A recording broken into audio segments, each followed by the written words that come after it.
Bet the Board presents Stay Green.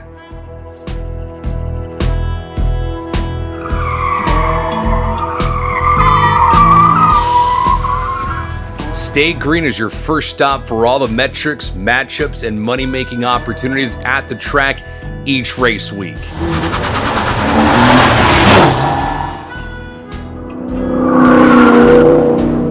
This is Stay Green, the NASCAR betting podcast.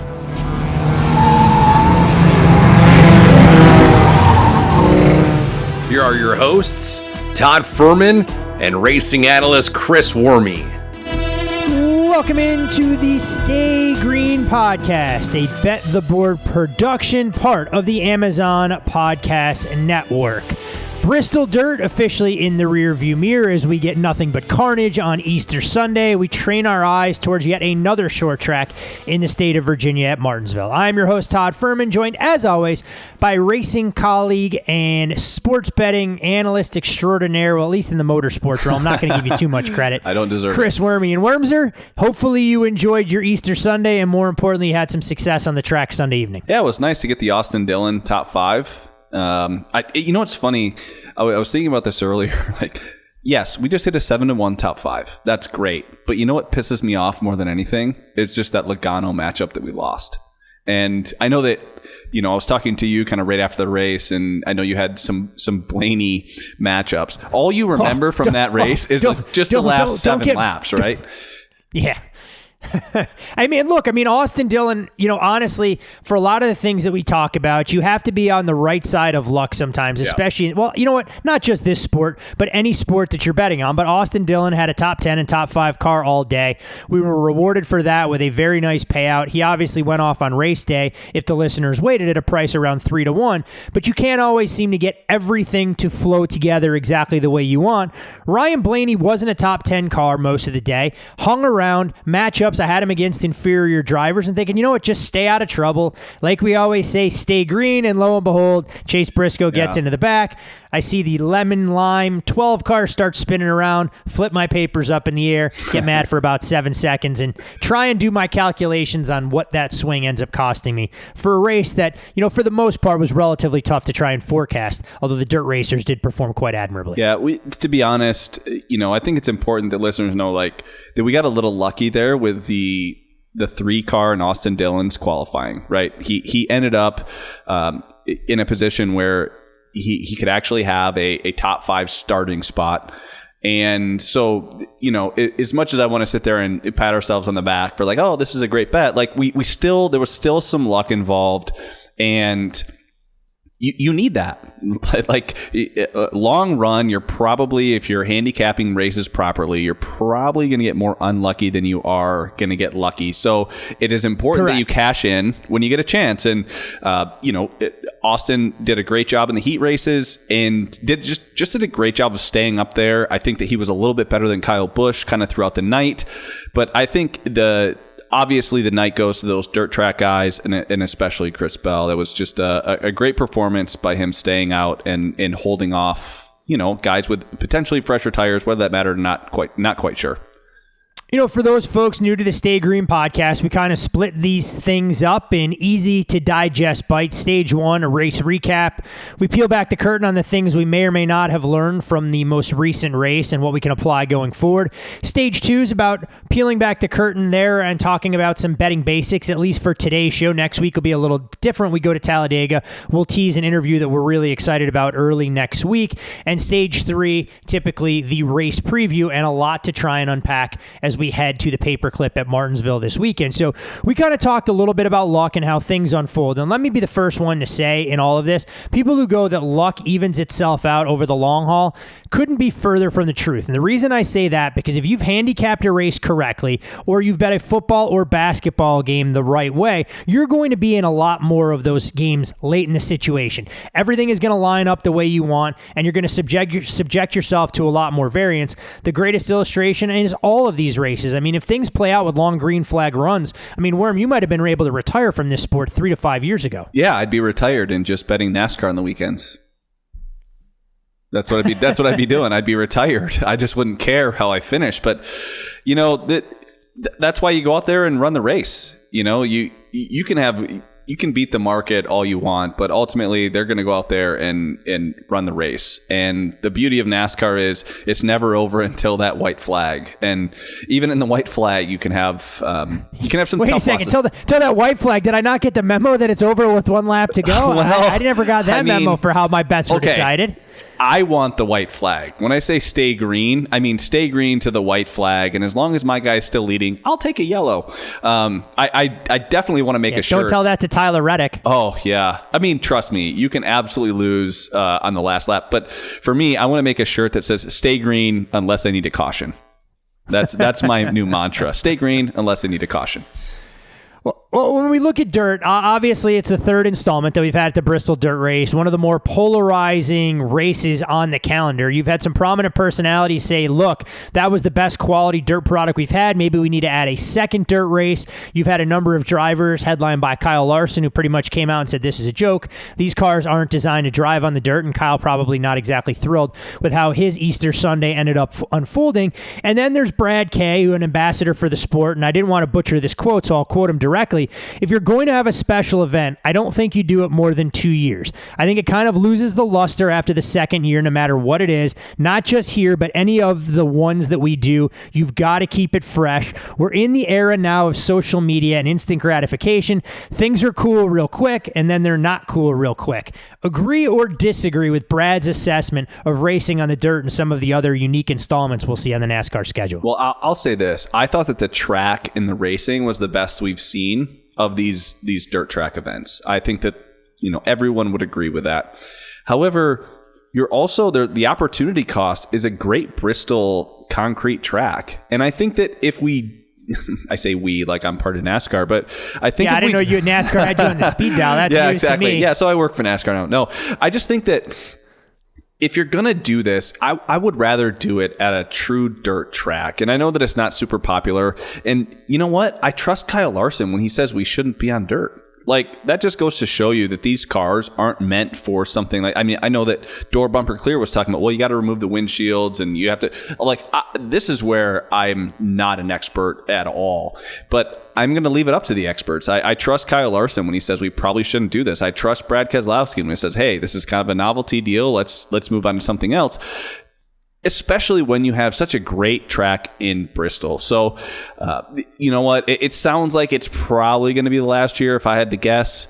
But, I just trust those guys. When Kyle Larson says we shouldn't be racing on dirt and he has every dirt advantage, we should probably listen because he's just genuinely looking out for the sport. Because if dirt was an advantage for him, he would have said it. And sounds like it isn't. Well, which is interesting because you look at Christopher Bell, who holds on for the victory. It marks Christopher Bell's fifth win in 116 career Cup starts, which puts him in rarefied air. Among active drivers, that's more wins in the same amount of time than future Hall of Famers Kevin Harvick, Kyle Busch, and Denny Hamlin, who only had 4 during that span. So all of that Christopher Bell stock that you've been peddling since we started doing this podcast last year, I feel is getting to the point where you may not be able to buy any at a reasonable rate. No, you can't. But Kyle Larson talks about how this isn't ideal, but yet this is the first installment at Bristol where we see drivers with a true dirt background finish 1 through 5. Yeah. Bell 1, Reddick 2, Dillon 3, Stenhouse 4, and Chase Briscoe 5. So it almost feels counterintuitive on some of the comments. And to your point, you and I don't have the answers, but it felt like that dirt pedigree for the way the track set up this weekend paid dividends for some of those drivers. Without question. I mean, there was only one guy, I think, in Kyle Busch that you wouldn't call like a dirt tracker that was kind of mixing it up with those guys that had this dirt background. So even though it was the first time that dirt guys really had kind of taken off and dominated, in the past we had seen, Logano and then Kyle Busch kind of win in a screwy fashion. It's just... It's crazy because you're right. Like the dirt guys actually had a massive advantage, and they looked like they had a massive advantage all weekend from the heat races all the way through the race. There was not someone that was not a dirt track guy, with the exception of Kyle Busch, that was able to make any passes. So it was almost like this race played out like, hey, just get on pit road, get your service, and then as long as you can make it to the end of the race, just stay out and just do your dirt tracking deal. And that's what Chris Bell was able to do. Again, I thought it was great racing. I thought the track was in really good shape, but I don't know that it's just sustainable. especially when you have such a good track underneath that dirt in Bristol. Well, I think that's the bigger thing, that you're taking away an outstanding racing surface. And maybe, look, Bristol gets moved to a different point in the year. We know that the spring Bristol race has always been marred by weather. We, of course, got the race under optimal conditions on Sunday night, but practice washed away yet again. And who knows exactly what the overlords at NASCAR will do to kind of continue tinkering with all of that. We'll wave the green-white checker flag on stage one and encourage all of you to follow Chris on Twitter, at ChrisWormy15. I'm Todd Furman. You can follow me there. And most importantly, as always, for all things Bet the Board, follow the Bet the Board account at Bet the Board. And as we go into stage two, Worm, and we begin to look at some of the betting basics, one that almost tripped you up when you were sharing our best bet last week. Yep. We talked a lot about live betting, and I think people found that extremely interesting, educational, informative, and understand how professionals like yourself go about trying to extract value in those markets, especially in a situation like we saw unfold at Bristol, where you didn't have practice. You build a portfolio, and while you may not necessarily always have the winner, you get a lot of some of the best numbers that are out there, and you can put yourself in a position to put up a little bit to win a lot and not do it through a vehicle like a single game parlay. But we talked about outright market, top 3, top 5, and top 10. What are some of the things that you factor into the calculations there when you're identifying when to bet a driver in each of those? And for example, in the case of Austin Dillon, if you like him top 5, do you bet him for a smaller percentage top 10? Do you bet him for a smaller percentage top 3 in the outright? I mean, are you trying to blanket these guys across the board, or do you look at each market independently and go, hey, just because I like this price on a top 5 doesn't mean I'm going to have any other exposure to insert driver here? Well, I think it's very driver dependent. And in Austin Dillon's case, I think that a top 5 served him very, very well. Not necessarily the top 3. And I'm not saying that like, oh, I made a great decision, because I think he finished 4th. Like, yeah, I'm great for picking him top 5. But you got to remember, like, this is a driver that has a teammate that already has one win and is just clicking off top 10s. I know the exception of Richmond, but he's had Kyle Busch in the 8 car, I think, has raced way better than his car has actually been, if that makes sense. So I think that it depends on the driver. Like a top 5 is a really good finish for some of these guys on the outside, maybe like a Ryan Preece or a Chase Briscoe or Chris Busch or Eric Almirola. All those guys, top 5s are really good finishes for them at this point in the season. Now, if you're looking at top 3s, those are the guys that you think actually have a chance at winning the race, and maybe just don't win the race off pit road on the money stop, or they find themselves losing a spot or two on a restart. And I think whenever you're looking at these top 3s, you have to look at the top guys. I very rarely play top 3s now that the top 5 market is so prevalent. I would much rather have top 5s and a lower payout, just because you could have a guy running top 3 all day and then loses a spot on pit road and ends up on a slower lane on a restart, and all of a sudden they're outside the top 3 and you're losing money instead of winning money. So I like the top 5 just because it allows the third row on a restart, one of those guys is going to cash for you. Now, if you move out to the top 10, those are guys that are just trying to get decent finishes. So I like to couple the top 5 and the top 10s together, because usually, obviously, if they finish top 5, they're going to finish top 10. But it also gives you kind of some wiggle room. A perfect example would be Alex Bowman. We had 2 weeks ago at Richmond. Kind of top 5 all race, but not really a top 5 car. He was just kind of maintaining, but he had a great pit stall and he was able to kind of just maintain all day. Sure enough, he gets that 9th place finish for us. And had we had him in the top 5, I would have been able to cover that top 5 bet with a top 10 bet. So I'm a bigger fan of the top 5 and top 10s. The top 3s, I would resort to like the guys you think that truly are going to win the race. And if they're not a race-winning car, you should not be betting them top 3. You can take some value bets on the top 5 and certainly on the top 10. I mean, I know we saw David Gilliland get in there last week at like a great payout for a top 10. So I would say top 10s are great value bets. Top 5s are guys you think that are going to run well all day. And then top 3s, I would reserve those for strictly guys you think that can win the race, but maybe they can make a late mistake, but still be right there and able to cash, a little bit better payout than a top 5. Question I have to ask, because I know we have bettors of all ability levels who turn to this podcast, whether it's the first time they've heard us break down some of these concepts on Stay Green or they've been with us since the show's inception. When you're looking at a top 10 market, do you kind of have a price threshold where you go, you know what, I'm not going to lay that kind of number? I know every professional bettor lives by the same tagline. Value is value is value. Yeah. But motorsports are a little bit different in that particular regard, because you can believe that, hey, look, this is a race-winning car. He's going to go off at 4-1, but I'm not laying minus 250 knowing all it takes is to get collected in a wreck or a mechanical failure, and somehow I'm fighting an uphill battle, not just for this race to turn a profit, but can have a real red line in your balance sheet for the next couple of races. I think that's a good question. I'm just looking at the top 10 markets here on Canby. I don't know that I'd lay minus 180 on a top 10. I just can't see myself doing it. You know, you look at cars like Kyle Larson just last week was awesome, didn't finish in the top 10. Same with Kyle Busch, didn't finish in the top 10. So I feel like with the variance that you find at the end of races, I think like 160, minus 160 is kind of the peak or the biggest price that I would lay on a top 10. Now, this week it's kind of tough. All of a sudden you have Chase Elliott in. Oh, they just threw Chase Elliott in the top 10 market. Huh, look at that. Minus $6 and the race favorite at plus 375. I see a minus 240 right now, but I have no interest in that. But I would say minus 150 to 160 is where my cutoff would be on guys to finish in the top 10, because you know as well as anybody that it's not like golf where if you have like a 5-stroke lead with 2 holes to go at the Masters, like really tough for you to lose. You have a restart in a NASCAR race, you could puncture a tire, you could stay out when other cars pit, anything can happen. And I wouldn't want to be laying too heavy a price on a top 10 guy. But yeah, I would say over minus 160, I'm not touching it. This is where the problem comes in with this market, and I don't want to beat a dead horse, but I will, because you've kind of given me some of that low-hanging fruit.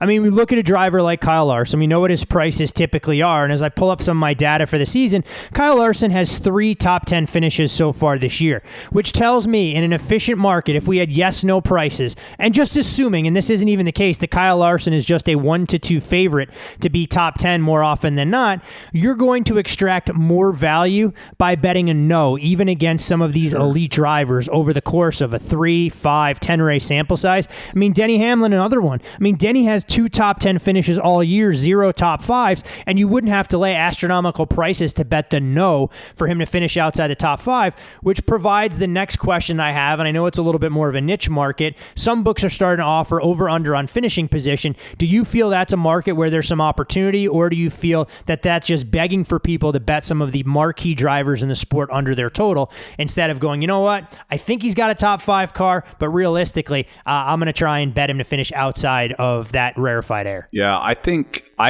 whenever you look at the finishing positions, I look to the favorites to take the over. Like, it's hard to finish in the top 3 in these races, even if you're a top 3 car all day. If you're the best car, it's still hard to finish in the top 3. Look at like Kyle Larson last week. I think his over-under was 3.5 you sent over? I mean... Yep, 3.5.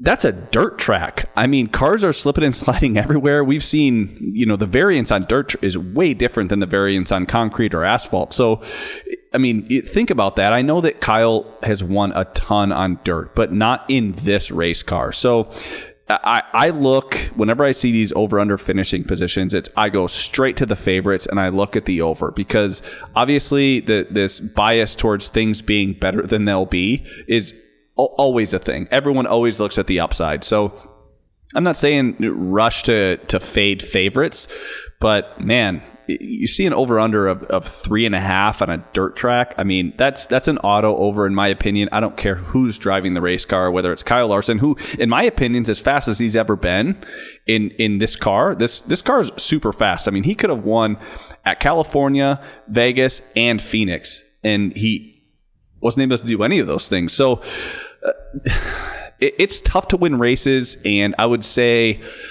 fading the top drivers in that over-under market is usually a good idea.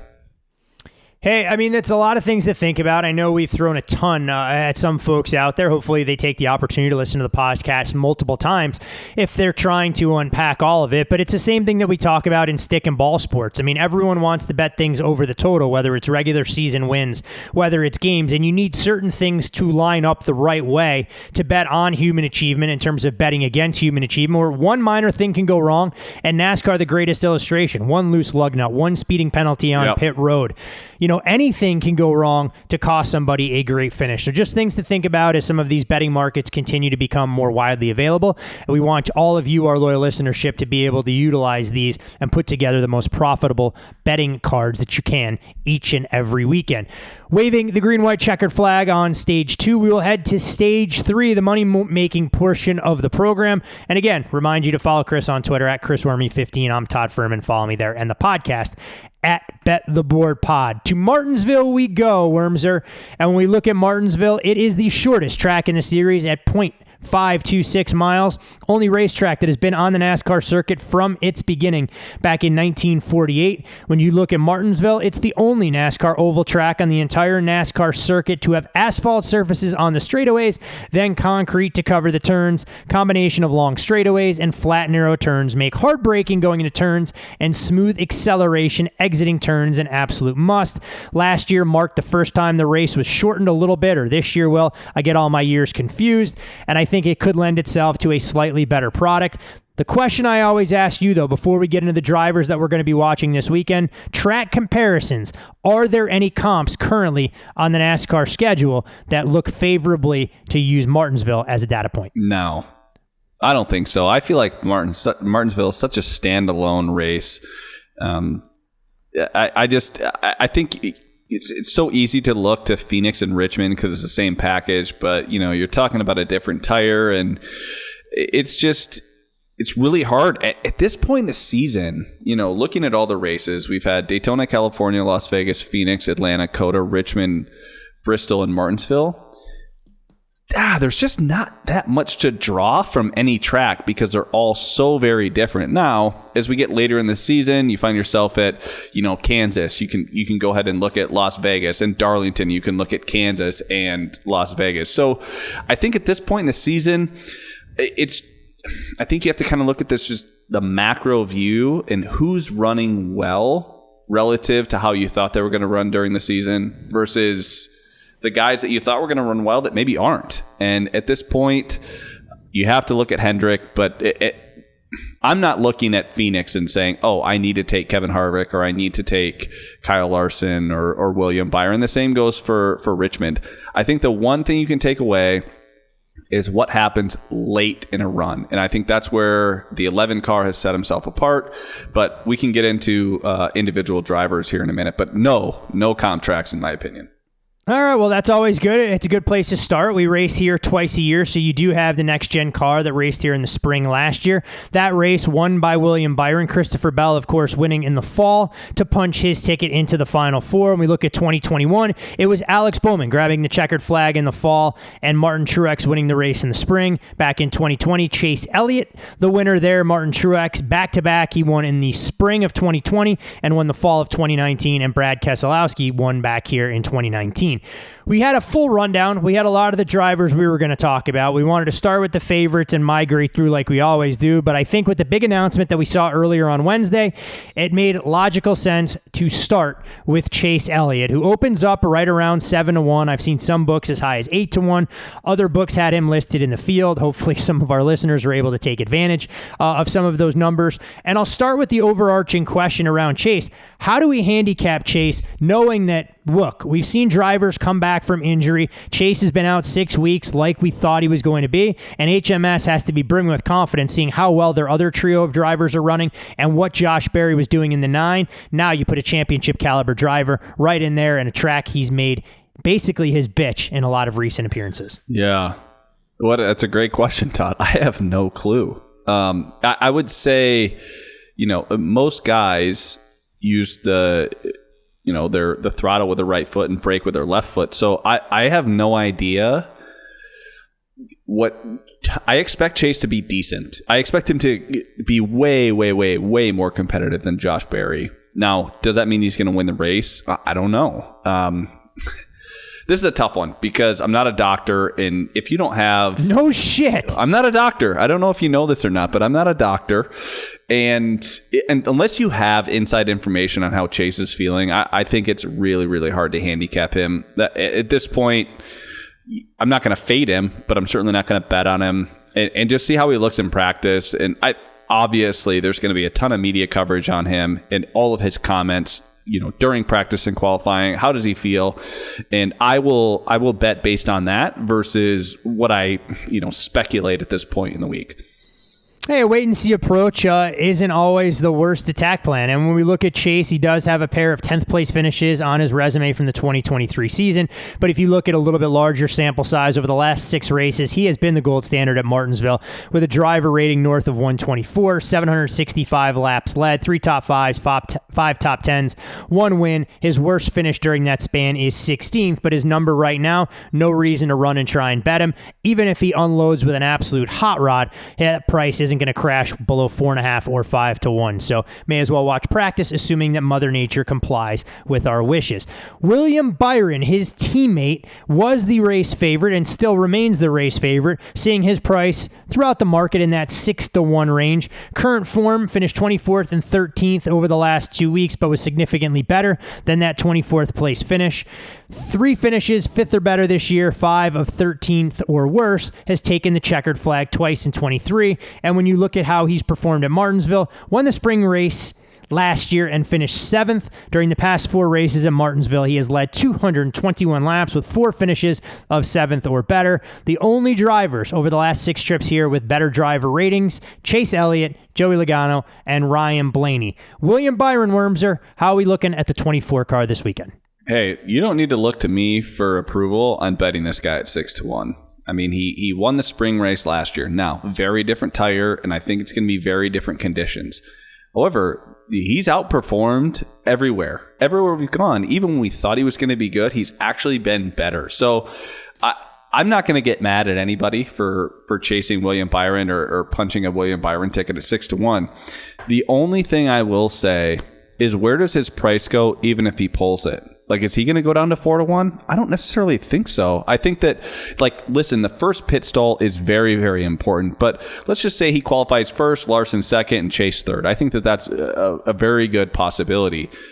I still don't think you're going to see him at less than 5 to 1. So unless he just looks like a rocket in practice, I would say it's okay to wait on William Byron. But also, I'm not going to be mad at anybody that punches a Byron ticket before practice and qualifying. I mean, he's led 20% of the laps this year, and he dominated the spring race last year, albeit different tire, different conditions. And the other thing is, he did run, I think he ran a truck race or an Xfinity race at this point last year. I think it was a truck race, and went on to win that. And I think that does help. So I don't think he's doing that this weekend. So again, I'm going to wait on the 6 to 1, but I would not blame anybody for liking that number. All right, if you're not going to blame anybody for taking William Byron at a short price, you're definitely not going to hold anybody accountable if they decide to back Christopher Bell before he unloads this weekend. In that 7 to 1 range, when you look at the 20's current form, overall points leader this year and has scored top 6 finishes in 6 of 8 races so far. The only time he's finished outside the top 10 was caught in wrecks or hit during a late race restart for finishes outside the top 30. So it's not like he's had bad cars. It's been because of factors beyond his control. When you look at some of his track history, credentials as a favorite, somewhat bulletproof. Won the last trip here as an elimination race, leading 150 laps in the process. And when we go to short tracks, we know that JGR has a track record for success. Oh, I mean, I literally have the same notes. Again, you don't need to talk me into this bet. Like, if you like Chris Bell and you think he's the guy that's going to win the race, I go, well, I feel like that's a good bet.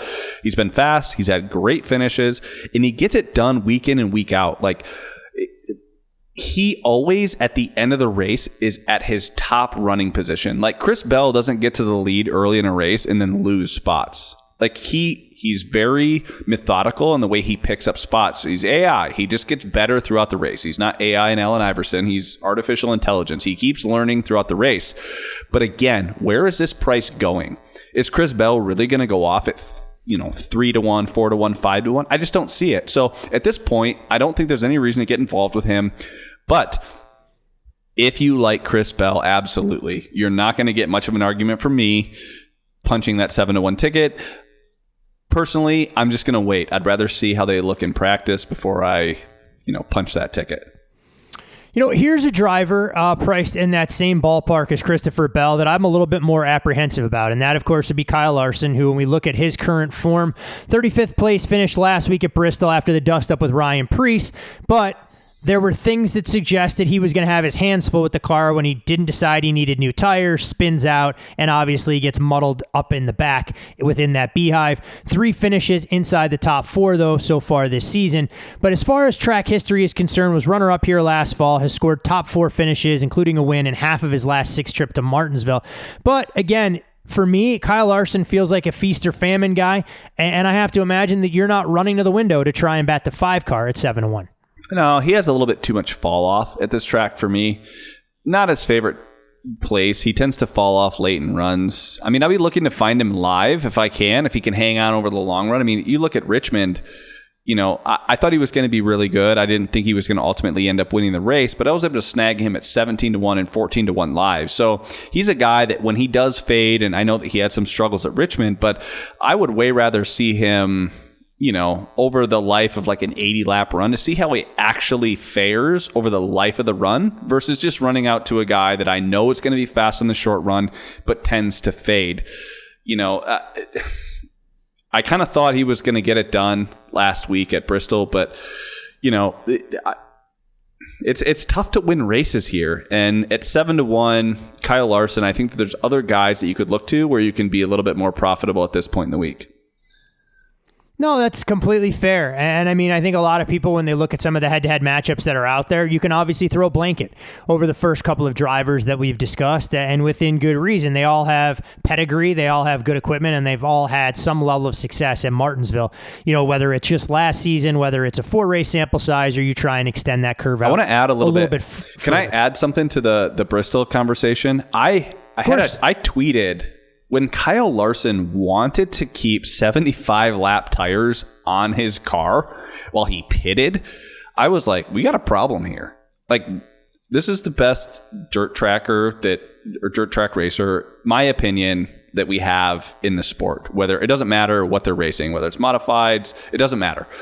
And the fact he wanted to keep 75-lap tires, I was kind of pissed. I'm like, what are we doing here? Why does someone want to keep 75-lap fresher tires?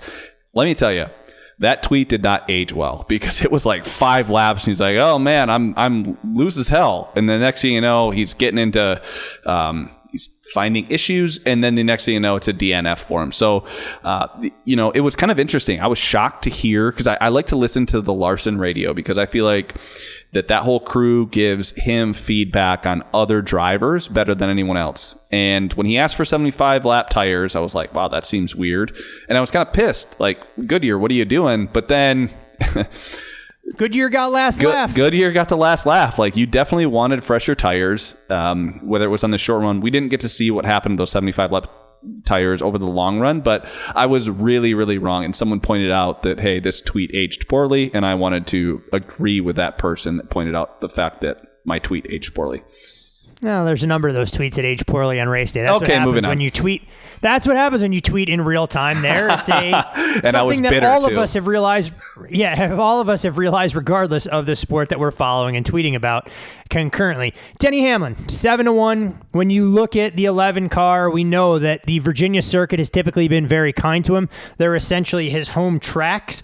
But he wasn't happy with the way things unfolded at Richmond. I imagine he'll be racing with a chip on his shoulder here.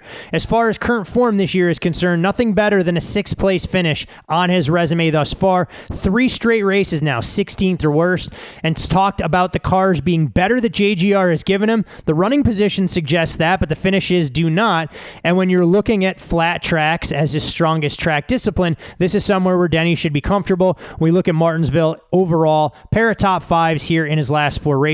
But he does lead all drivers with 5 wins at the track and is qualified on the pole 4 times.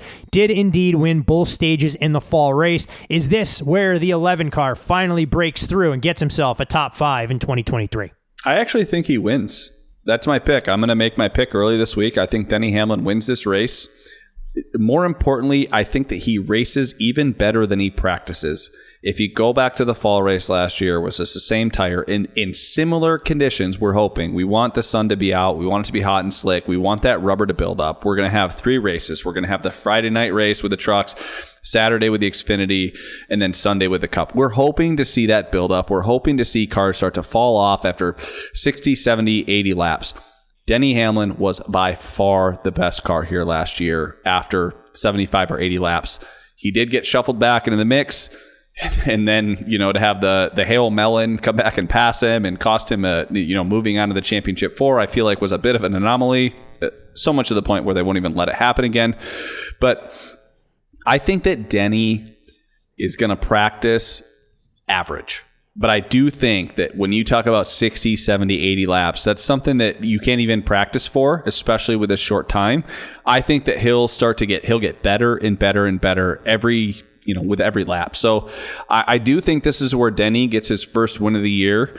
And, but the other thing with Denny is you're also probably going to get a chance to bet him live when he, speeds on pit road or at too many men over the wall. Like, you're probably going to get better than 7-1. So, why bet him at 7 when you can get him at 12 after his first mistake?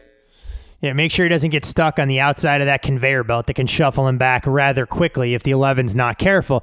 We look at his teammate, Martin Truex Jr., driver of the 19 car. His current form, mediocre at best. He did finish 7th at Bristol, ending a streak of 4 straight races where he finished outside the top 10. But you look at his season average running position, it's actually consistent with his average running, his finishing position, consistent with his average running. So it's not like he's been unlucky. He just hasn't had great race cars under him.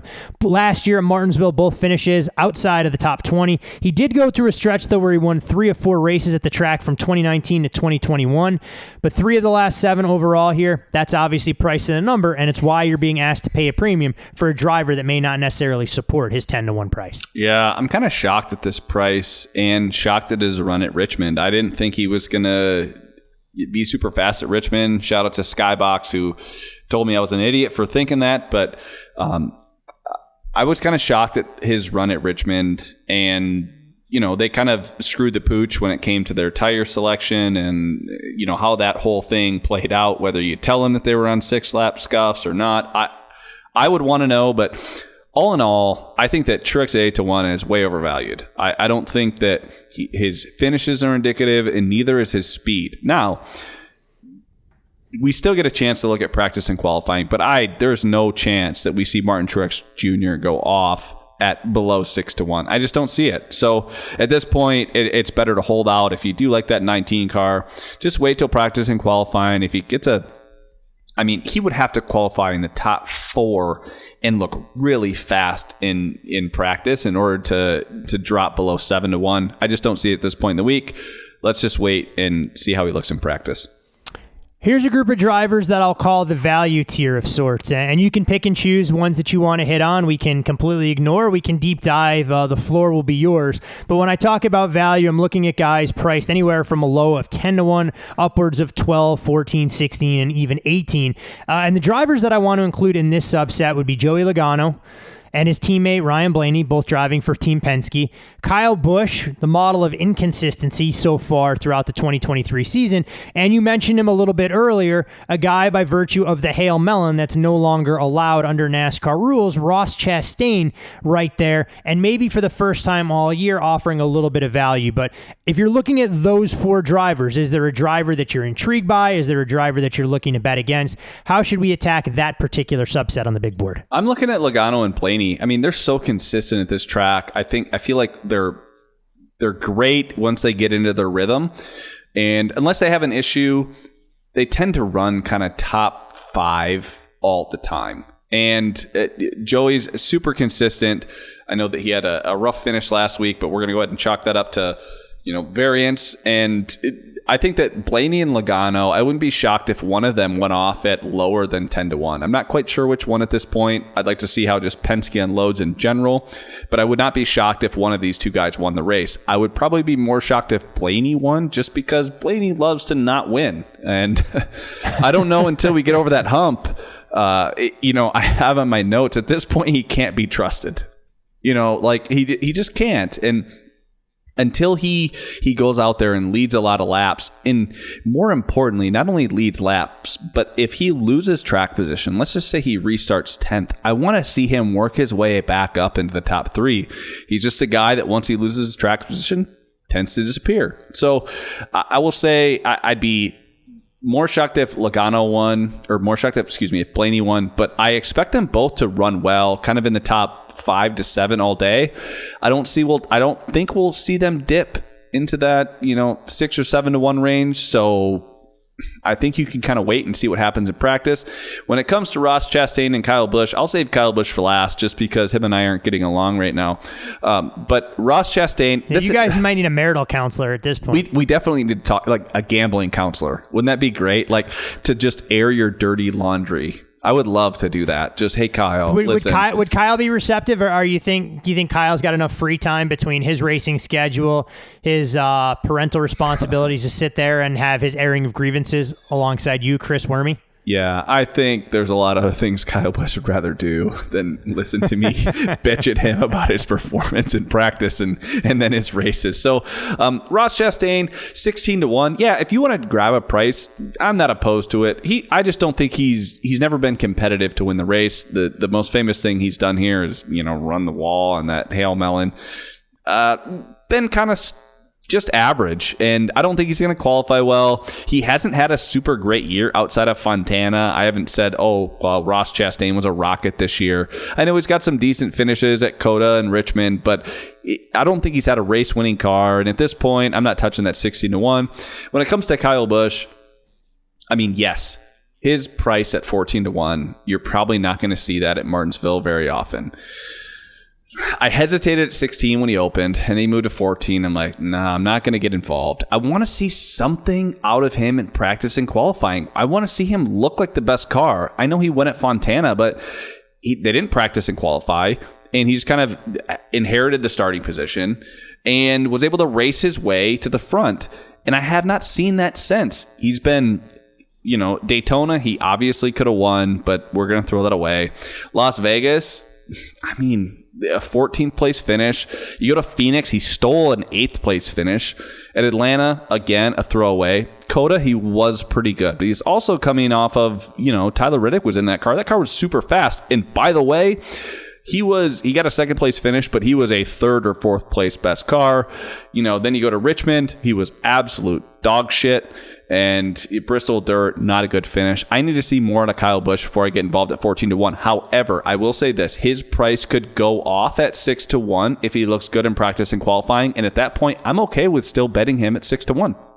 And I'm okay that I forfeited that 14 to 1 price. That's just the sunk cost that I'm going to pay to make sure that he looks good. So I would rather wait and see him look good and bet him at 6 to 1. I know that some people disagree with that, but at this point, I got to put food on the table, and you put food on the table by not losing bets. And I've made some value plays on Kyle Busch that's come back to bite me in the ass. I want to see something out of him in practice and qualifying before I get involved.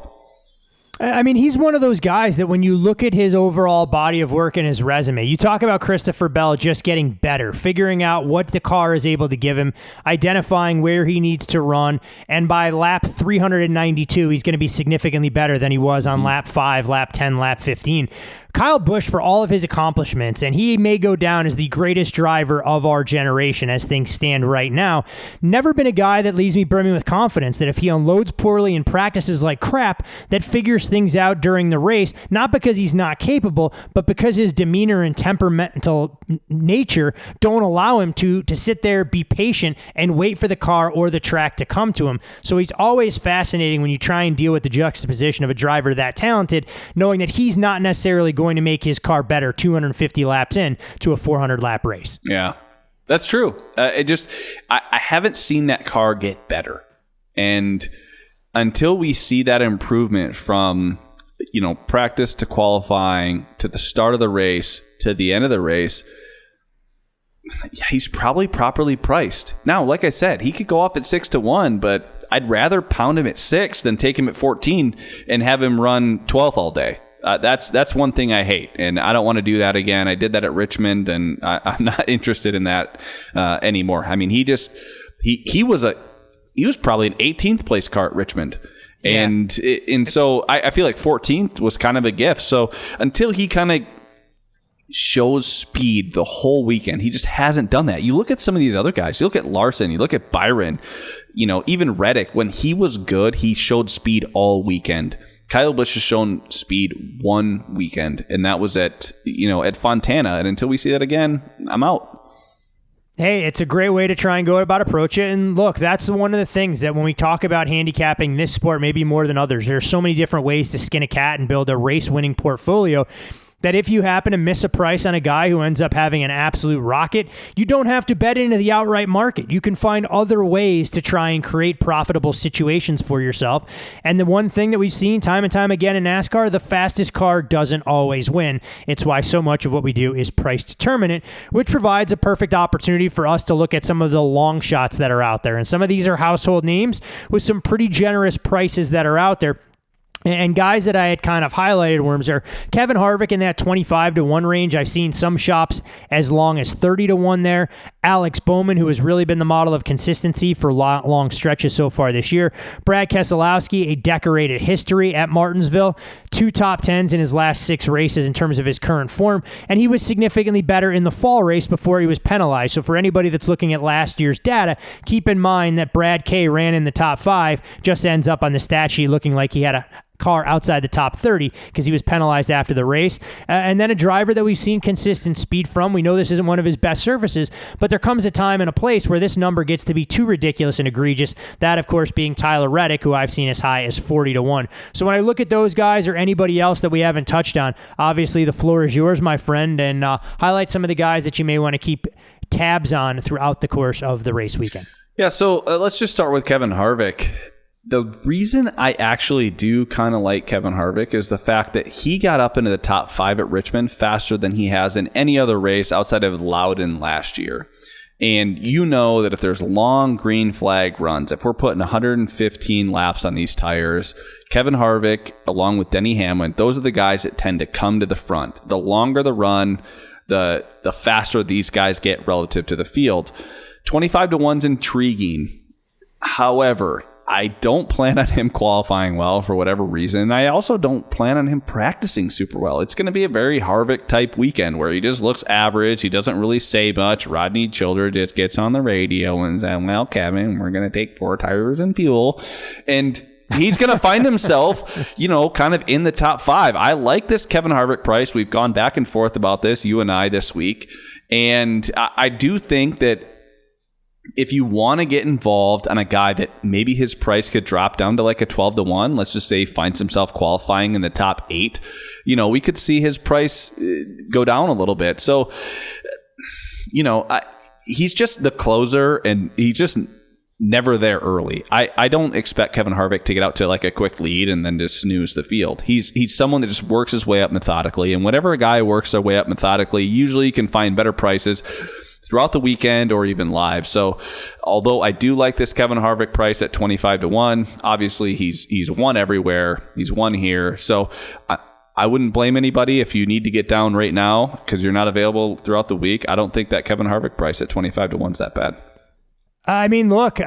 Last 6 trips in Martinsville hasn't exactly been all that kind to the 4 car, though. I will say that. Best finish during that stretch, 9th, and that accounts for his only top 10. You look at his driver rating, sub 85, good enough for 14th in the series. So when we're looking at Martinsville, Kevin Harvick not at his absolute best. I know a lot of people, to your point earlier, when we looked at track comparisons, love to use Phoenix and some of the other tracks that are there. So interesting to try and think about, Tyler Reddick, who I tossed out there, 41. I'm curious to see how far that number goes. Again, not one of his best tracks, but starting to be a driver that when you put a ridiculous price tag around him, that it's always going to warrant a value bet. Not quite there yet for me.